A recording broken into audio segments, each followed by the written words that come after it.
Հաշվեկննիչ պալատում աշխատակիցներին ապօրինաբար ազատել է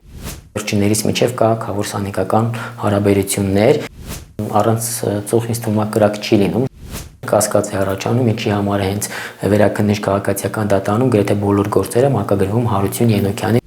Հաշվեկննիչ պալատը նաև օրենքի կիրառման հետ կապված խնդիր ունի։ Առնու լրատվականի հարգելի հետևորդներ, մենք մեր տաղավարում հյուրընկալել ենք փաստաբան Հակոբ Ջանգիրյանին, հաշվեկննիչ պալատում որոշակի իրադարձություններ տեղ ունեցան, նաև պաշտոնից ազատված աշխատակիցների դատական հայցերին անդրադարձեր ունեցել Ժողովուրդ օրաթերթը հրապարակելով, թե ինչ համատարած են աշխատողները դիմում դատարան փորձելով վերականգնել իրենց իրավունքները, կարծես թե դատարանում որոշակի պրոցեսներ կան հաշվեկննիչ պալատի գործունեության մասով, ինչպես հիշում եք, որոշակի փոփոխություններ տեղ ունեցան եւ այդ որոշակի փոփոխությունների արդյունքում այն աշխատակիցները, որոնք ունեին համապատասխան կապեր, հայտնվեցին դրսում եւ փորձում են իրենց գործունեությունը վերականգնելու, իրենց իրավունքները վերականգնելու մասով դատարանով հասնել արդարադատության։ Մենք կփորձենք պարոն Ջանգիրյանից հասկանալ, թե ինչ է կատարվում հաշվեկննիչ պալատում, ինչ պրոցեսի է ականատես լինում պարոն Ջանգիրյանը որպես փաստաբան։ Պարոն Ջանգիրյան, խնդրում դուք ներկայացեք, թե ինչ իրավիճակ է, որովհետեւ դատական տեղեկատվական համակարգում ինքս պարբերաբար մասնագիտական գործունեություն իրականացնելու ընթացքում նկատում եմ, թե քանի աշխատակիցներ են դատական հայց ներկայացրել պալատի դեմ։ Շնորհակալություն հնարավորության ընձեռման համար։ Նշեմ, որ 2024 թվականի դեկտեմբերի 10-ից հաշվեկննիչ պալատում ըստ համապատասխան փոփոխությունների բազմաթիվ աշխատակիցներ կրճատվեցին, աշխատանքից ազատվեցին, դրանց թիվը մոտ 20-ից ավել է եւ կարծես թե այդ փոփոխությունների արդյունքում նաեւ հաշվեկննիչ պալատի աշխատակիցները չկարողացան ավարտել տարեկան հաշվեկնությունը, նաեւ 9 ամսյա հաշվետվությունը եւ տարեկան հաշվետվությունը, այդ մասով եւս ես ուզում եմ հրավիրել հանրության ուշադրությունը, որ պետական բյուջեի կատարողականի մասով կարծես թե 24 թվականի հաշվեկնությունը պատշաճ չի իրականացվել, որտեղ ըստ էության 20-ից ավել աշխատակիցներ, որոնք ամբողջ տարին իրականացրել էին հաշվեկնություն, այդ մասով իրենց աշխատանքները չեն ավարտել եւ համապատասխան եզրակացություններ չի ներկայացվել, թե հաշվեկննիչ պալատը ինչպես է այդ հաշվեկնության արդյունքները ներկայացրել պարլամենտ, մնում է անհայտ։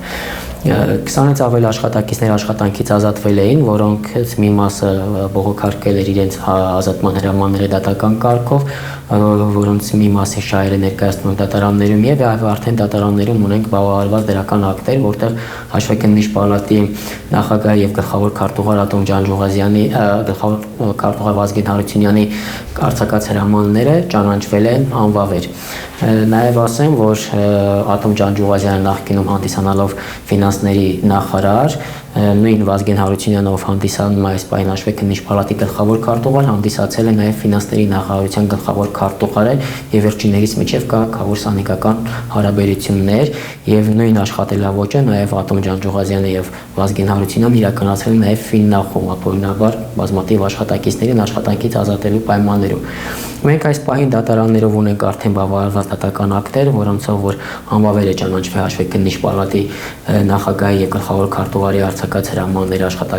աշխատակիցներին ազատելու վերաբերյալ, մեկ գործով կուզենամ հանրության ուշադրությունը հրավիրել, մասնավորապես 6-րդ վարչապետի տեղակալի Մուշեղ Սաֆարյանի գործով, որտեղ առաջին ատյանի դատարանը անվավեր էր ճանաչել եւ վերացրել էր հաշվեկննիչ պալատի գլխավոր քարտուղարի հրամանը, վերաքննիչ քաղաքացիական դատարանը այդ գործով կայացրեց տարբերակված մոտեցում եւ ըստ էության վերաքննիչ դատարանի դատական ակտը տարբերվում է նաեւ առաջին ատյանի մեր դատարանների կայացած դատական ակտերից, որոնք նույնական են, նույն փաստական հանգամանքներով հրամանների անվերապահական հիմքով բեկանվում են, իսկ Հարություն Ենոքյանը մերժել էր Մուշեղ Սաֆարյանի հայցը, այս մասով մենք համապատասխան իրազեկումներ ենք իրականացրել եւ ՎԴԽ-ին եւ արտադրության նախարարությունն այս պահին զերծ կմնավորվից է կասկած ասելուց, բայց առանց ծուխ-ինստումակրակ չի լինում, ժողովրդական ասացված կա եւ ծանոթանալով դատական ակտին դատարանը առանց անդրադառնալու այդ հրամանների իրավաչափությանը, իրավական եւ փաստական հանգամանքների, որևիցե խոսք չկա այդ հրամանների մեջ եւ յուրաքանչյուր պրոֆեսիոնալ իրավաբանը ծանոթանալով այդ դատական ակտին կտեսնի, որ այնտեղ կա ակնհայտ ապօրինություն։ Վճռաբեկ բողոք կա։ այս պահին վճռաբեկ բողոքի փուլում ենք, դեռևս բողոք չի ներկայացվել, բայց շուտով կներկայացվի վճռաբեկ բողոք։ Մենք համապատասխան նաև գրություններով ներկայացրել ենք դատարաններին, նաև հետաքրքիր զուգադիպությունը այն է, որ հաշվեկնիչ պալատի գործերով, որոնք գտնվում են վերաքննիչ դատարանում եւ մեծամասնությամբ հաշվեկնիչ պալատն է բողոքարկում, գրեթե բոլոր գործերով դատարանի կազմում ընդգրկված է հենց ինքը Հարություն Ենոքյանը, այսինքն դատավոր, որը ցանկալի կերպով ըստ պետական համակարգը ուղարկում է դեպի այո, մեզ մոտ սա կասկած է առաջանում, այո, մեջ գրել եք, իսկ արդարադատության նախարարին դատավորի իրազեկել ենք, դեռևս կարգապահական վարույթի մասով խոսք չենք բարձրացրել, բայց ապագայում նաև վճռաբեկ դատարանի համապատասխան որոշումների առկայության պայմաններում այդ մասին կբարձրաձայնենք։ Մենք այլ գործերով բացառք ենք հայտնել դատավորի միևնույն փաստական հանգամանքներով, միևնույն վեճի մասով ունի կայացրած որոշում, որը իրենք կաշկանդելու է, այսինքն նույն աշխատակիցներն են, որոնց հրամաններն անվավերաճանաչվի առաջին ատյանի դատարանում Հարություն Ենոքյանը մի գործով որպես նախագահող դատավոր մեկ անել է, մեկ այլ գործերով, մյուս գործերով Հարություն Ենոքյանը հանդիսանում է դատարանի կազմի մեջ գտնվող դատավոր, երրորդ դատավոր, երկրորդ դատավոր գրեթե բոլոր գործերում, եւ այստեղ արդեն իսկ մեզ համար ակնհայտ է, որ վերջինս ունի կայացրած որոշում, որը իրենք կաշկանդելու է բոլոր գործերով չշեղվել այն որոշումից, որը որ կայացրել է մասնավորապես Մուշեղ Սաֆարյանի գործով։ Եվ այստեղ մեզ մոտ կասկած է առաջանում, ինչի համար է հենց վերաքննիչ քաղաքացիական դատարանում գրեթե բոլոր գործերը մակագրվում Հարություն Ենոքյանին, մենք հետամուտ ենք լինելու այս հանգամանքին։ Պարոն Ջանգիրյան, ես որքանով հասկացա, ըստեյության առաջին ատյանի դատարանի որոշումը փաստացի չի կարող հաշվեկնիչ պալատը իրականացնել, որովհետև համապատասխան բողոքարկում է եղել վերաքննիչ եւ վերաքննիչը ըստեյության արդեն մեկ որոշում է։ Իսկ մյուսների մասով ունենք բավարարված դրական դատական ակտեր։ Դատանի ակտի հետ հաշվի նստել է։ Ոչ, դա հաշվեկնիչ պալատը բողոքարկում է վերաքննիչ քաղաքացիական դատարան, այո։ Դեռ չունենք որոշում։ Դեռ չունենք որոշում։ Այս անգամ փակասու դեռևս վերջնական դեռևս գրեթե բոլոր որոշումները վերաքննիչ դատարանում այդ ոչ թե մակագրվում է դատարանի կոլեգալ կազմով է քննվում վերաքննիչ դատարանում 3 դատավորի կազմում գրեթե բոլոր գործերով Հարություն Ենոքյանը ներգրաված է որպես դատարանի կազմում ընդգրկվող դատավոր, որը այս մյուս գործերն է որ բողոքարկել եք դեռ որոշում չունեք էլի պարոն Ենոքյանը հաշվեկնիչ պալատի բողոքներն են, այո, մակագրվում է Հարություն Ենոքյանին, որը մեզ համար այո, այլ կազմեր եւս կան, մեզ համար այս զուգադիպությունն է շատ հետաքրքիր, նաեւ անհասկանալի կերպով հունվարի 23-ին ստացանք նաև դատական ակտ Մուշեղ Սաֆարյանի գործով, որտեղ որ դատարանը առանց հիմնավոր պատճառաբանության եզրահանգման հանգել էր, որ հաշվեկնիչ պալատը ճիշտ է իրականացրել աշխատանքից ազատման հրամանը առանց իրավական եւ փաստական հանգամանքներին հրամանի գնահատական տալու, որը որ կասկած է տալիս, որտեղ աշխատանքային վեճերով վեճի քննարկումները իրենց առանձնահատկությունները ունեն, եթե անգամ գործատուն, այսպես ասենք, ճիշտ է լինում աշխատանքի ազատման պարագայում, բայց հրամանի մեջ չի նշում այն իրավական եւ փաստական ճիշտ հանգամանքը կետը օրենքի նորմատիվ իրավական ակտի դրույթը, ապա այդ հրամանը ենթակա լինում անվերապահական, քանի որ աշխատակիցը պետք է հստակ իմանա, թե ինչի համար է ինքը ազատվում, ինչ իրավական հիմքեր, որպեսզի կարողանա նաեւ իրավունքների պաշտպանությունը իրականացնել։ Ես հենց հաղորդման սկզբում այսպիսի դիտարկում արեցի, որ նրանք ովքեր ունեցել են տանիք հայտնի պաշտոնատար անձ որդի, եղբայր, չգիտեմ, ընկեր կամ իշխանության հետ որոշակի կապեր կարողացել են մնալ պալատում եւ շարունակել իրենց գործունեությունը։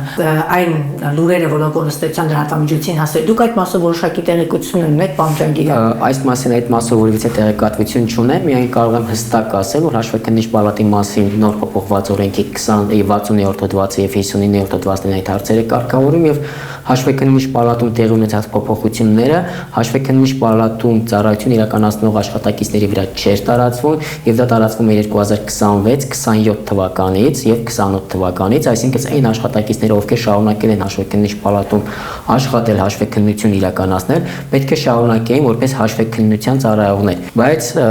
հաշվեկնիչ պալատը այլ կերպ է մեկնաբանել այդ օրենքը եւ բոլորին աշխատանքից ազատել էր այդ քննության պահանջները իբրև թե չբավարարելու, որակամապահանջները չբավարարելու, որոնք դատարանների կողմից գնահատվել են ոչ իրավաչափ եւ վերացրել էին այդ հրամանները, իսկ ստացվում է, որ հաշվեկնիչ պալատը նաեւ օրենքի կիրառման հետ կապված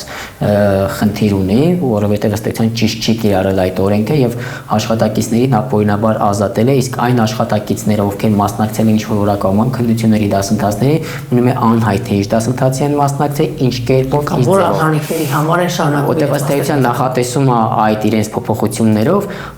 հաշվապահական հաշվառման վերաբերյալ դասընթացների պետք է մասնակցեին, իսկ հաշվեկնության իրականացումը հաշվապահության հետ որևիցե կապ չունի, որտեղ ըստ էության երկարամյա ծառայողներ են աշխատանքից ազատվել շուրջ 30 տարի, 25 տարի հաշվեկնիչ պալատում հաշվեկնություն իրականացնում եւ վերջին բանը հասկանում որ այդ 30 տարի հաշվեկնություն իրականացնող ծառայողը այլևս իրավունք չունի հաշվեկնություն իրականացնի, ինչ հիմքով մնում է անհայտ։ Բարձրագույն դատական խորհրդի դիմումը երբ եք ներկայացրել եւ պատասխանը։ Պատասխան նոր եք ներկայացրել, պատասխան դեռևս վաղ է ակնկալել, բայց այստեղ բարձրագույն դատական խորհրդի լիազորությունների սահմանում չի սա, ուղղակի բարձրագույն դատական խորհրդին իգիտություն եք տեղակ պահել, որ նման հանգամանք կա։ Ըստ արձագանք կունենաք, հաշվի առնելով թե դատական համակարգում ինչ իրավիճակ է տիրում, ուր է մակագրման այն հայտնի համակարգը, որը պետք է ըստ էության օբյեկտիվ մակագրեր գործերը դատավորեն, բայց կարծես թե պարոն Ենոքյանը բոլոր գործերում կա, ինչ որ մարդկանց մոտ իրանց իրավունքների խախտմանոցով հույսերը կոտրում է, որ եթե ունենք որևէ կազմում Ենոքյան, ուրեմն ըստ էության մեր կյանքը այդտեղ կանգ է առնում, չեն կարող հասնել արդարադատության։ Դատական համակարգում տիրող խնդիրների մասին բազմիցս միշտ է բարձրաձայնվել, բայց մենք այս պահին լիահույս ենք, որ արդարադատությունը ի վերջո կշահի, կհաղթի եւ կունենանք այն կետը, որը որ ակնկալում ենք, որտեղ ըստ էության ունենք հստակ խնդիր, ունենք հստակ խնդիրներ, որոնք որ իրավական առումով դատարանները, առաջինացիայի դատարանները դրանց վերաբերյալ տալիս են իրենց հստակ լուծումները, իսկ վերաքննիչ դատարանում սա առաջին դեպքն է, բայց հուսանք, որ արդարադատությունը կհաղթի եւ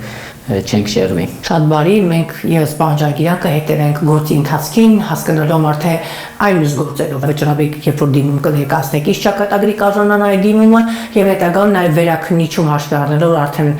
նոր բողոքները ներկայացրեք, հետագա ընթացքի կապված եւ ի վերջո բարձրագույն դատական խորհուրդը